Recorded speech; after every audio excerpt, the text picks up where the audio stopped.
Welcome to the Play Hive Like a Champion video series. I'm Randy Ingersoll, author of the book Play Hive Like a Champion. The pin is one of the most elementary tactics in the game of Hive. Elementary not just because it's one that is learned very early by beginning players, but also because so much of the entire game centers on this one tactic. The game being replayed in this video covers many aspects of this extremely important maneuver. Both players open with grasshoppers. Place queens on turn 2 and ants on turn 3. Here comes the first pin.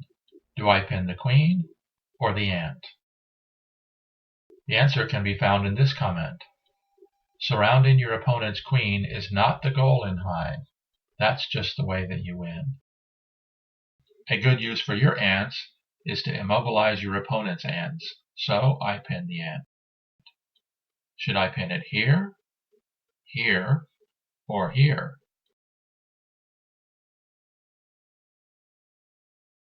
I choose here in order to restrict my opponent's new bug placement.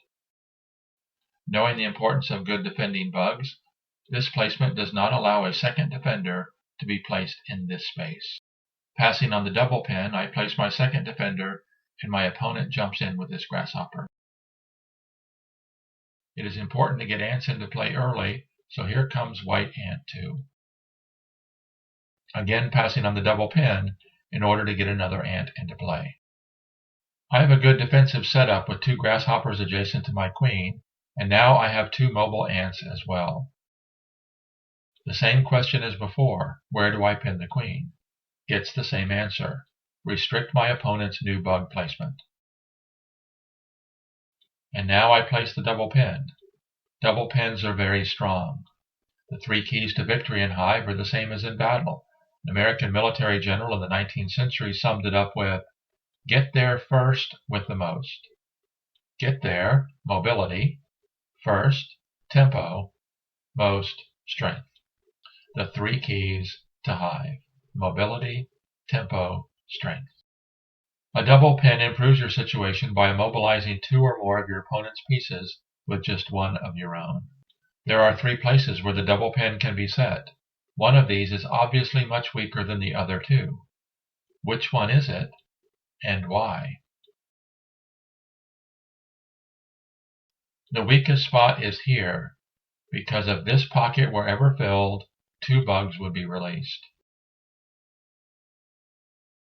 Foregoing the pinning of the 3rd ant, I bring in my first spider.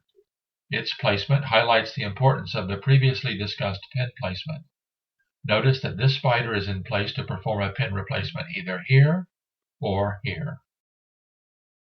When my opponent brings in beetle 1, I have a decision. Do I release one of the 3 pins and pin the beetle? Or do I skip the pin of the beetle and complete the pin replacement, freeing one of the ants? I elect the pin replacement, and my opponent makes what I consider to be an inferior move. Better would have been getting the beetle atop the hive by climbing onto the spider. Now, even though 4 of the 6 spaces around my queen are filled, I am confident in my position. 2 defenders here and here, a block here, and 3 mobile ants make my situation very manageable. Now, with another beetle entering the game, I release the pin on the queen in order to stop the beetle from attacking. Before we proceed, let's look at the options for placing the second beetle. By careful pin placement, I have not only controlled the outside of the hive, but I have also reduced my opponent's options for new bug placement. There are only 5 spots where a new bug can be placed.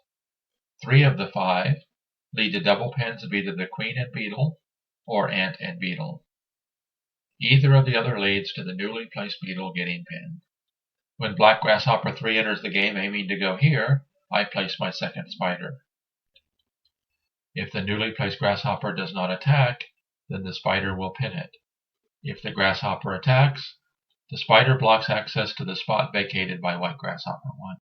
My opponent opts to pin the spider, so let's pause here and look at my prospects. Defensively, I feel very confident.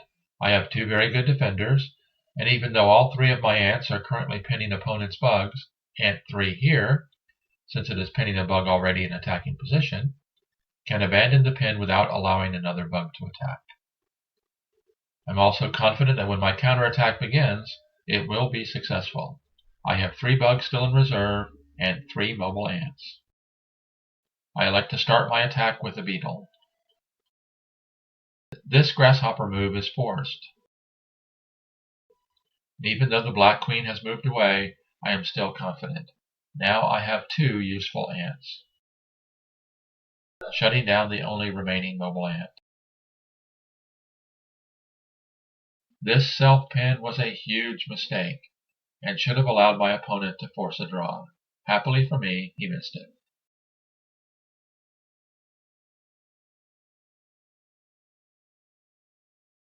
Once I cover the Black Queen, the game is over. There are no options for finding a 6th bug to attack my queen.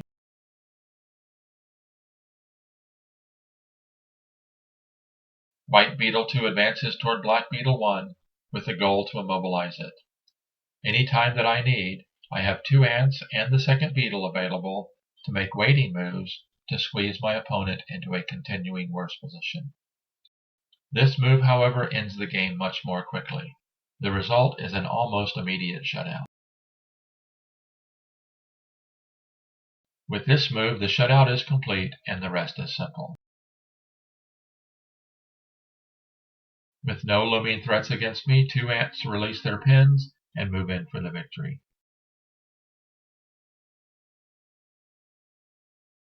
All in all, this was a good game of Hive with basic bugs and demonstrated very well many of the aspects of the elementary tactic, the pen.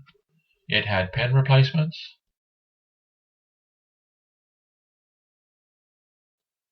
double pens, pen releases, and even a self-pen. It also allowed a good teaching opportunity for choosing pen placement. Hopefully this game replay and commentary has helped you improve your Hive playing ability, and soon you too will play Hive like a champion.